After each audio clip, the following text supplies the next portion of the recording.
प्रिय भक्तों, अगर आप भी चाहते हैं कि आप शनि देव की कुदृष्टि से बचे रहें और आपको शनि देव की सिर्फ आशीर्वाद और असीम कृपा ही प्राप्त हो, तो आप इस महामंत्र का जाप अवश्य करें। इस मंत्र के नियमित 108 बार जाप करने से नकारात्मक ऊर्जा और बुरी शक्तियां समाप्त होती हैं। काला जादू, टोना टोटका और तंत्र बाधा, काला जादू, टोना टोटका और तंत्र बाधा का नाश होता है। व्यक्ति का तेज और आत्मविश्वास बढ़ता है और साथ ही शनि देव की कृपा से उसे अथाह धन की प्राप्ति होती है। इसलिए प्यारे भक्तों, आप इस महामंत्र का जाप अवश्य करें। जिस भी भक्त ने आज तक इस महामंत्र का जाप किया है, उसे सिर्फ शनि देव की असीम कृपा ही प्राप्त हुई है। इसलिए प्यारे भक्तों, आप इस महामंत्र का जाप अवश्य करें। यह मंत्र बहुत ही शक्तिशाली और प्रबल मंत्र है। इस मंत्र का प्रभाव तुरंत ही दिखाई देने लगता है और साथ ही आपका जीवन सुखद हो जाएगा। अगर आप शनि देव का आशीर्वाद प्राप्त करना चाहते हैं तो इस वीडियो को लाइक और चैनल को सब्सक्राइब जरूर कर दीजिए और कमेंट बॉक्स में जय शनि महाराज अवश्य लिख दीजिए। तो चलिए भक्तों, मंत्र का जाप करना प्रारंभ करते हैं। ओम ह्रीं सन शनैश्चराय सर्वदोष निवारणाय स्वाहा। ओम ह्रीं सन शनैश्चराय सर्वदोष निवारणाय स्वाहा। ओम ह्रीं सन शनैश्चराय सर्वदोष निवारणाय स्वाहा।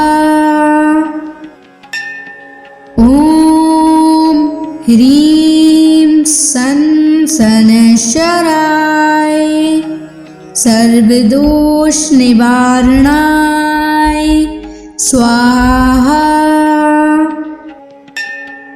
ओम ह्रीं सन शनैश्चराय सर्वदोष निवारणाय स्वाहा। ओम ह्रीं सन शनैश्चराय सर्वदोष निवारणाय स्वाहा। ओम ह्रीं सन शनैश्चराय सर्वदोष निवारणाय स्वाहा। ओम ह्रीं सन शनैश्चराय सर्वदोष निवारणाय स्वाहा। ओम ह्रीं सन शनैश्चराय सर्वदोष निवारणाय स्वाहा। ओम ह्रीं सन शनैश्चराय सर्वदोष निवारणाय स्वाहा। ओम ह्रीं सन शनैश्चराय सर्वदोष निवारणाय स्वाहा। ओम ह्रीं सन शनैश्चराय सर्वदोष निवारणाय स्वाहा। ओम ह्रीं सन शनैश्चराय सर्वदोष निवारणाय स्वाहा। ओम ह्रीं सन शनैश्चराय सर्वदोष निवारणाय स्वाहा। ॐ ह्रीं सन् शनैश्चराय सर्वदोषनिवारणाय स्वाहा। ॐ ह्रीं सन् शनैश्चराय सर्वदोषनिवारणाय स्वाहा। ॐ ह्रीं सन् शनैश्चराय सर्वदोषनिवारणाय स्वाहा। ॐ ह्रीं सन् शनैश्चराय सर्वदोषनिवारणाय स्वाहा। ॐ ह्रीं सन् शनैश्चराय सर्वदोषनिवारणाय स्वाहा। ॐ ह्रीं सन् शनैश्चराय सर्वदोषनिवारणाय स्वाहा।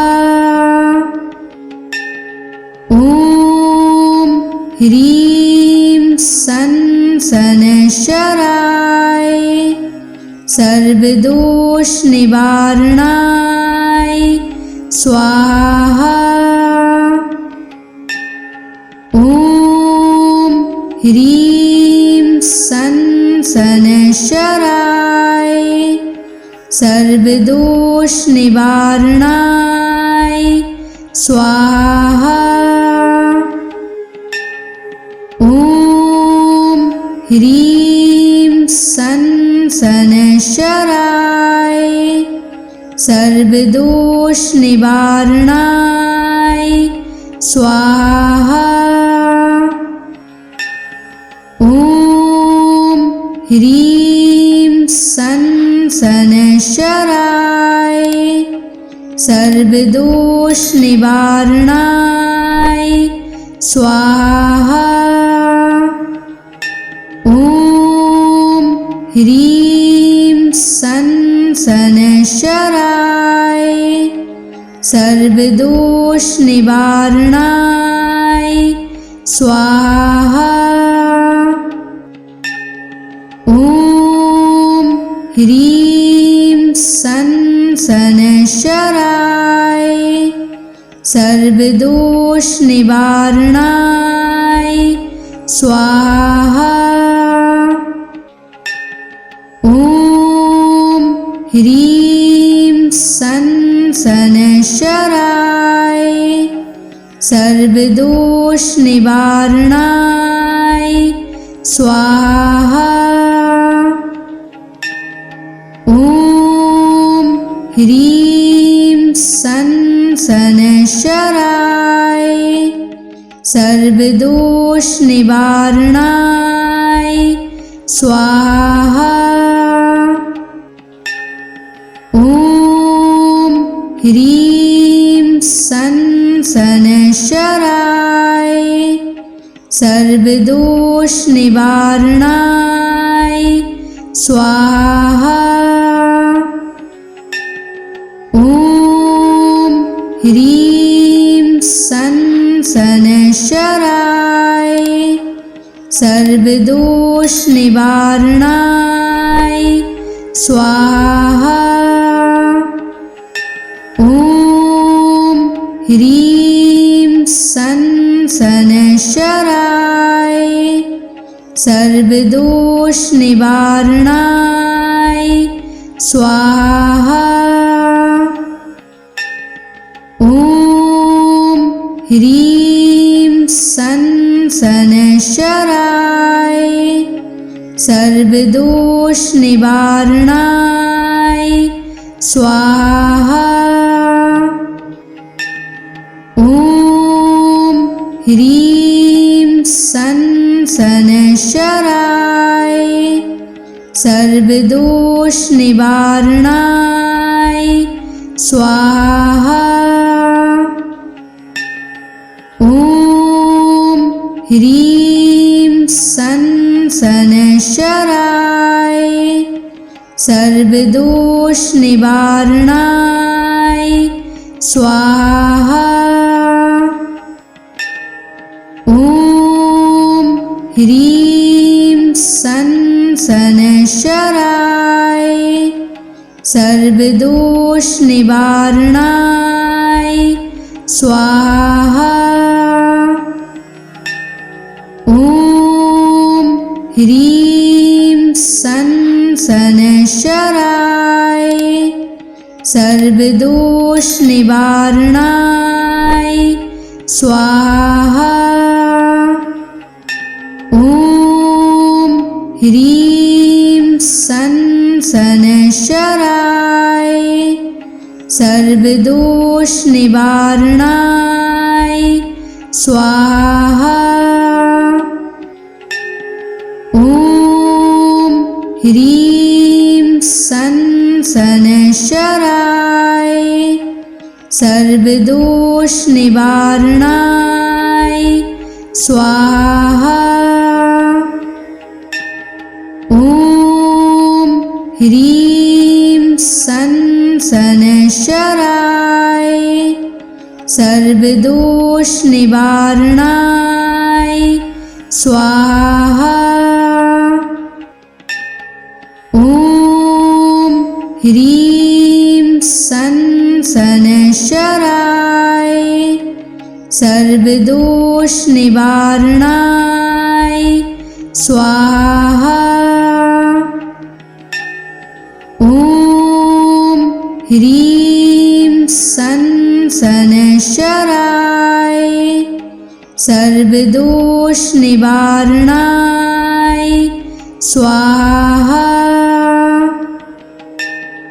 ॐ ह्रीं सनशराय सर्वदोष निवारणाय स्वाहा। ॐ ह्रीं सनशराय सर्वदोष निवारणाय स्वाहा। ॐ ह्रीं सनशराय सर्वदोष निवारणाय स्वाहा। ॐ ह्रीं सनशराय सर्वदोष निवारणाय स्वाहा। ॐ ह्रीं सनशराय सर्वदोष निवारणाय स्वाहा। ॐ ह्रीं सनशराय सर्वदोष निवारणाय स्वाहा। ॐ ह्रीं सनशराय सर्वदोष निवारणाय स्वाहा। ॐ ह्रीं सनशराय सर्वदोष निवारणाय स्वाहा। ॐ ह्रीं सनशराय सर्वदोष निवारणाय स्वाहा। ॐ ह्रीं सनशराय सर्वदोष निवारणाय स्वाहा। ह्रीं सन शनैश्चराय सर्वदोष निवारणाय स्वाहा। ॐ ह्रीं सन शनैश्चराय सर्वदोष निवारणाय स्वाहा। ॐ ह्रीं सन शनैश्चराय सर्वदोष निवारणाय स्वाहा। ॐ ह्रीं सन शनैश्चराय सर्वदोष निवारणाय स्वाहा। ॐ ह्रीं सन शनैश्चराय सर्वदोष निवारणाय स्वाहा। ॐ ह्रीं सन शनैश्चराय सर्वदोष निवारणाय स्वाहा।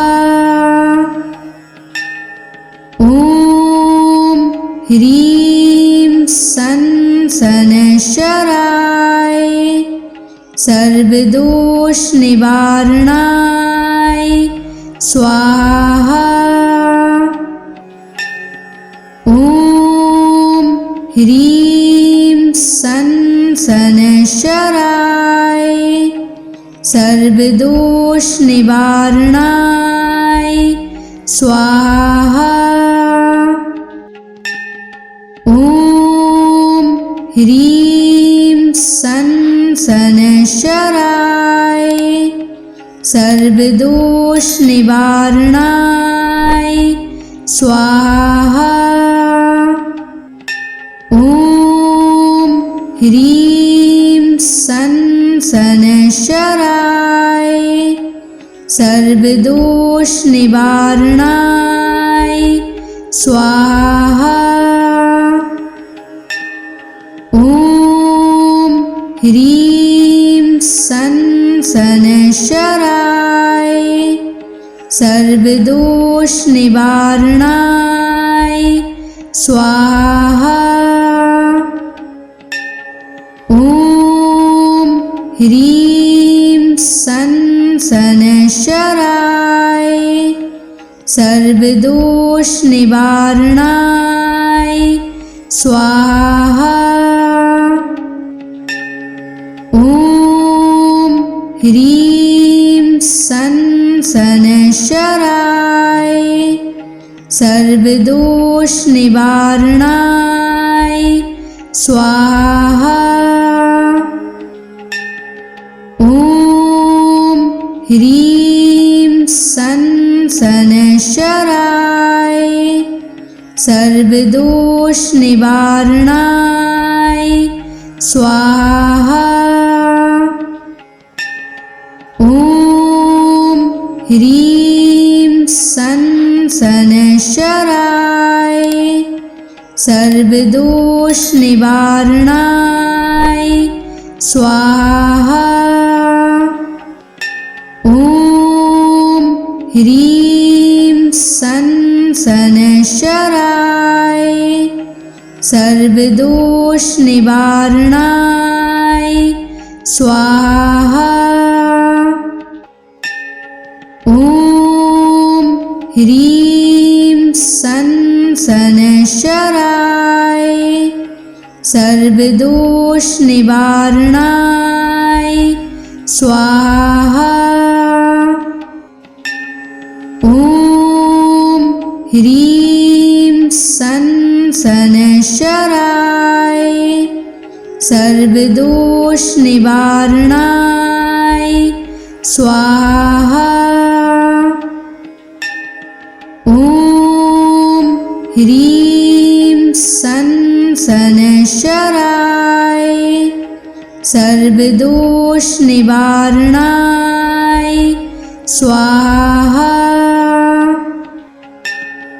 ॐ ह्रीं सन् शनैश्चराय सर्वदोषनिवारणाय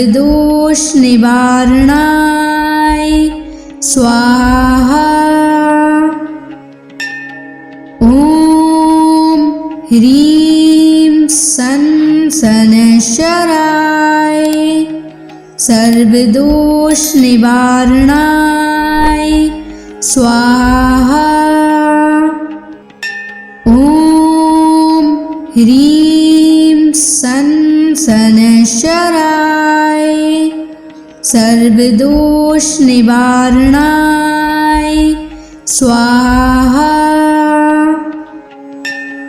ॐ ह्रीं सन् शनैश्चराय सर्वदोषनिवारणाय स्वाहा। ॐ ह्रीं सन् शनैश्चराय सर्वदोषनिवारणाय स्वाहा। ॐ ह्रीं सन् शनैश्चराय सर्वदोषनिवारणाय स्वाहा। ॐ ह्रीं सन् शनैश्चराय सर्वदोषनिवारणाय स्वाहा। ॐ ह्रीं सन् शनैश्चराय सर्वदोषनिवारणाय स्वाहा। ॐ ह्रीं सन् शनैश्चराय सर्वदोषनिवारणाय स्वाहा। ॐ ह्रीं सन् शनैश्चराय सर्वदोषनिवारणाय स्वाहा। ॐ ह्रीं सन् शनैश्चराय सर्वदोषनिवारणाय स्वाहा। ॐ ह्रीं सन् शनैश्चराय सर्वदोषनिवारणाय स्वाहा। ॐ ह्रीं सन् शनैश्चराय सर्वदोषनिवारणाय स्वाहा। ॐ ह्रीं सन् शनैश्चराय सर्वदोषनिवारणाय स्वाहा। ॐ ह्रीं सन् शनैश्चराय सर्वदोषनिवारणाय स्वाहा। ॐ ह्रीं सन् शनैश्चराय सर्वदोषनिवारणाय स्वाहा। ॐ ह्रीं सन् शनैश्चराय सर्वदोषनिवारणाय स्वाहा। ॐ ह्रीं सन् शनैश्चराय सर्वदोषनिवारणाय स्वाहा। ॐ ह्रीं सन् शनैश्चराय सर्वदोष निवारणाय स्वाहा। ॐ ह्रीं सं शनैश्चराय सर्वदोष निवारणाय स्वाहा। ॐ ह्रीं सं शनैश्चराय सर्वदोष निवारणाय स्वाहा। ॐ ह्रीं सं शनैश्चराय सर्वदोष निवारणाय स्वाहा। ॐ ह्रीं सं शनैश्चराय सर्वदोष निवारणाय स्वाहा। ॐ ह्रीं सं शनैश्चराय सर्वदोष निवारणाय स्वाहा। ॐ ह्रीं सं शनैश्चराय सर्वदोष निवारणाय स्वाहा। ॐ ह्रीं सं शनैश्चराय सर्वदोष निवारणाय स्वाहा।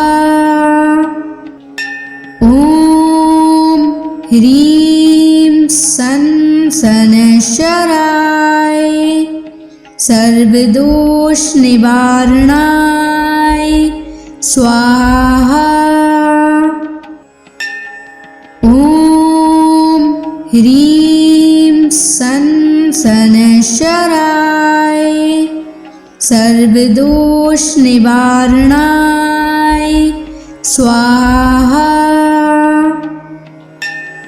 ॐ ह्रीं सं शनैश्चराय सर्वदोष निवारणाय स्वाहा।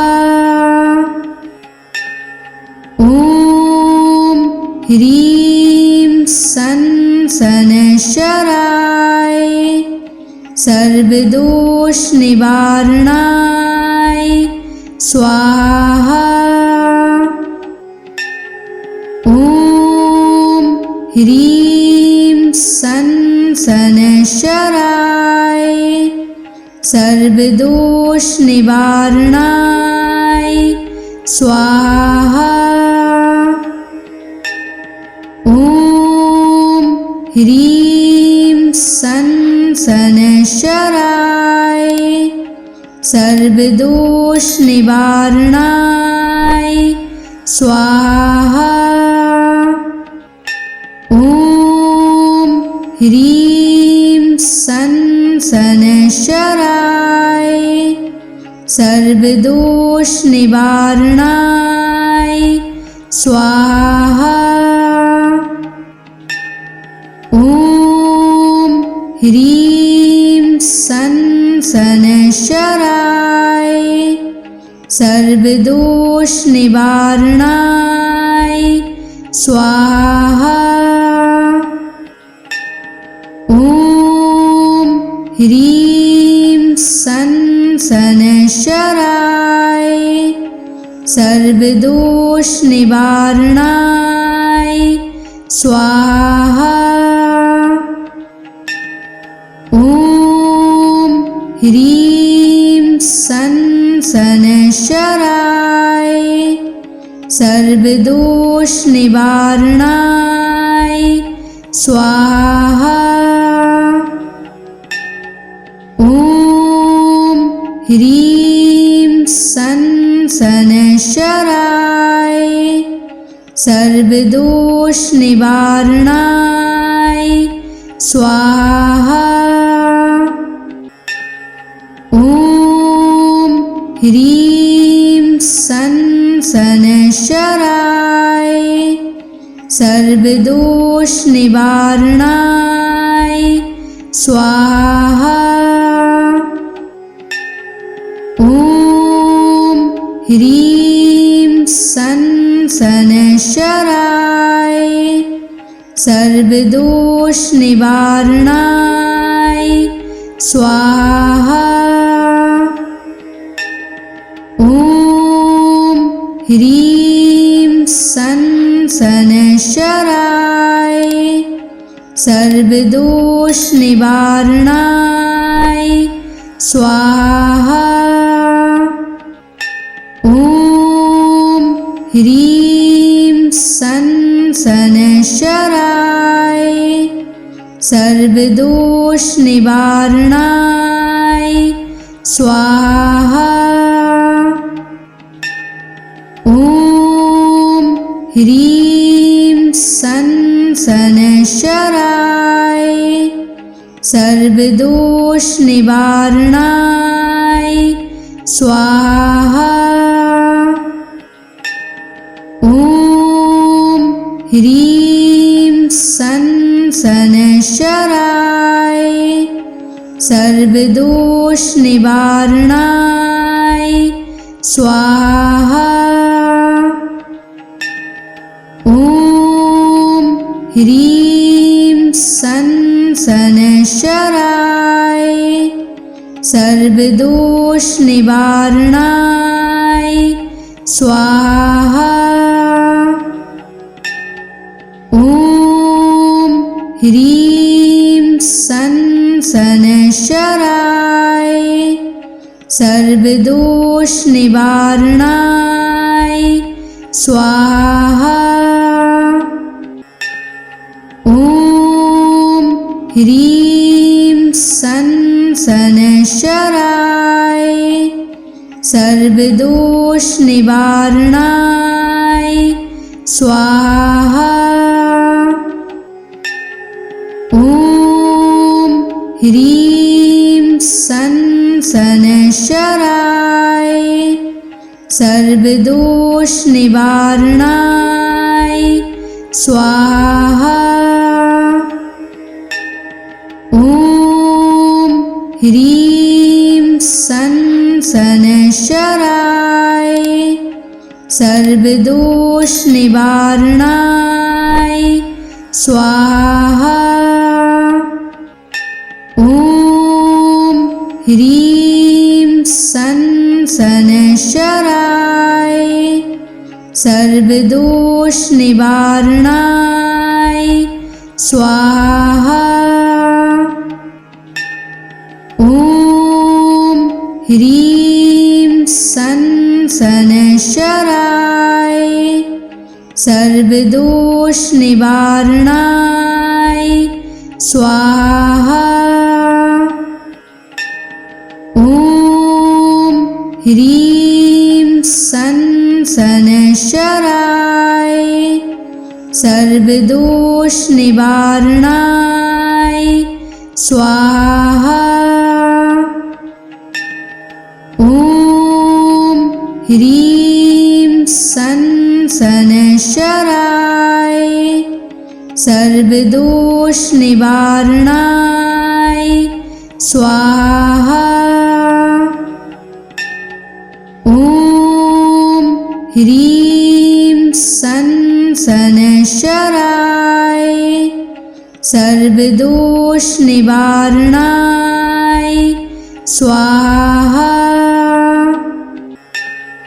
ॐ ह्रीं सन शनैश्चराय सर्वदोष निवारणाय स्वाहा।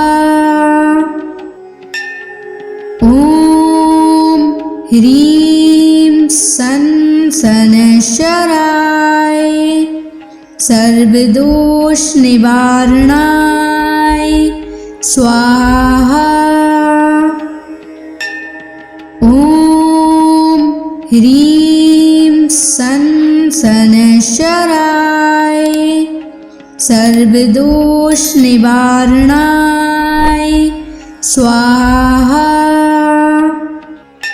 ॐ ह्रीं सन् शनैश्चराय सर्वदोष निवारणाय स्वाहा।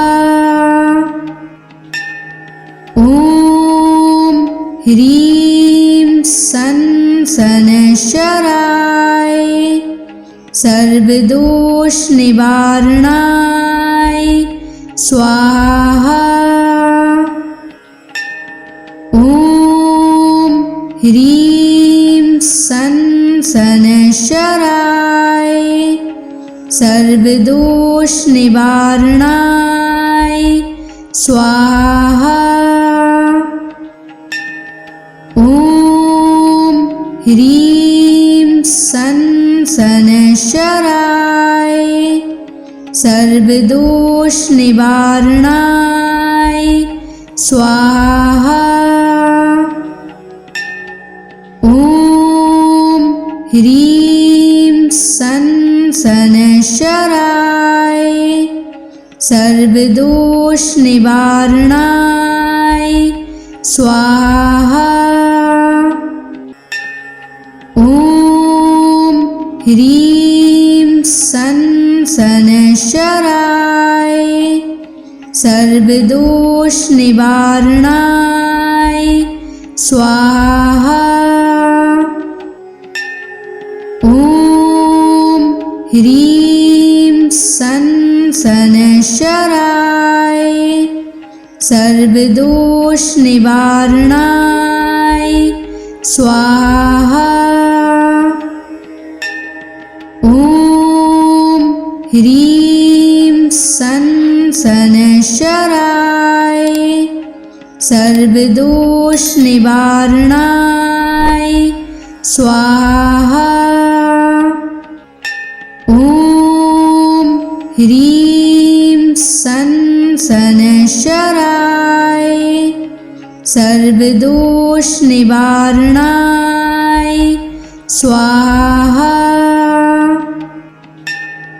ॐ ह्रीं सन् शनैश्चराय सर्वदोष निवारणाय स्वाहा। ॐ ह्रीं सन् शनैश्चराय सर्वदोष निवारणाय स्वाहा। ॐ ह्रीं सन् शनैश्चराय सर्वदोष निवारणाय स्वाहा। ॐ ह्रीं सन् शनैश्चराय सर्वदोष निवारणाय स्वाहा। ॐ ह्रीं सन् शनैश्चराय सर्वदोष निवारणाय स्वाहा।